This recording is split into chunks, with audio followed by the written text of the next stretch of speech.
שלום, שמי רון יניב, אני הבעלים והמוציא לאור של הוצאת הספרים הנושאת את שמי יניב הוצאה לאור, אותה הקמתי לפני כ5 שנים, ומאז הוצאתי לאור 35 ספרי מדע בדיוני ופנטזיה שהוכיחו את עצמם כספרי איכות ומאתרים פה את המדפים מאחוריי.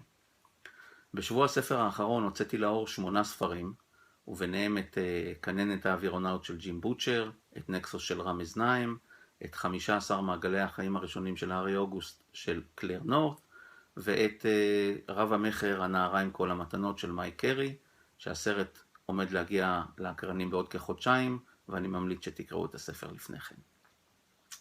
באוקטובר הקרוב, בכל המועד סוכות, יתקיים הפסטיבל ה-20 למדע בדיוני, פנטזיה ומשחקי תפקידים, ואורח הכבוד יהיה סופר המדע הבדיוני צ'ארלס סטרוס, שהייתה לי הזכות להוציא לאור עד היום 3 מספריו, את אקסלרנדו ואת 2 הספרים הראשונים בסדרת נסיכי הסחר, את העסק המשפחתי ואת המשפחה הנסתרת.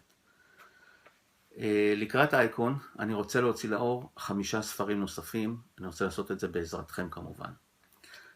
2 מהספרים הם ספרים של צ'ארלס סטרוס, הספר השלישי בסדרת נסיכי הסחר, השבט התאגידי, והספר הראשון בסדרת תיקי המכבסה, ארכיון הזוועות. אני שומע את מחיאות הכפיים ואת קריאות התלהבות עד כאן. אני רוצה להוציא עוד 3 ספרים, את הספר החדש של מייק קרי, מי שכתב את הנערה עם כל המתנות, הספר נקרא פלסייד. אני רוצה להוציא את הספר החדש של קלר נורת', מי שכתבה את 15 מעגלי החיים הראשונים של הארי אוגוסט, הספר נקרא הופעתה הפתאומית של התקווה, ואני רוצה להוציא ספר מדע בדיוני נוסף של הנורה ג'ניאמי שנקרא גנב הקוואנטום. אני חייב לציין שמתוך 5 הספרים הללו, 1 כבר תורגם ונערך, 3 נוספים תורגמו ונמצאים בשלבים שונים של העריכה, ו1 נמצא בסוף שלבי התרגום שלו. אם לא נגיע ליעד הגיוס, אני אוציא לאור רק 2 ספרים, וזה יהיו 2 הספרים של סטרוס. ויתר הספרים יצאו לאור ב-2017. אתם ודאי שואלים את עצמכם, אם בין כה וכה הספרים יצאו לאור, אז למה כדאי לנו לתמוך בקמפיין? שאלה מצוינת. אז קודם כל, אם נגיע ליעד הגיוס, יצאו לאור 5 ספרים כבר עכשיו, ותוכלו לקרוא אותם מיד, לא תצטרכו לחכות לחלקם עד שנה הבאה.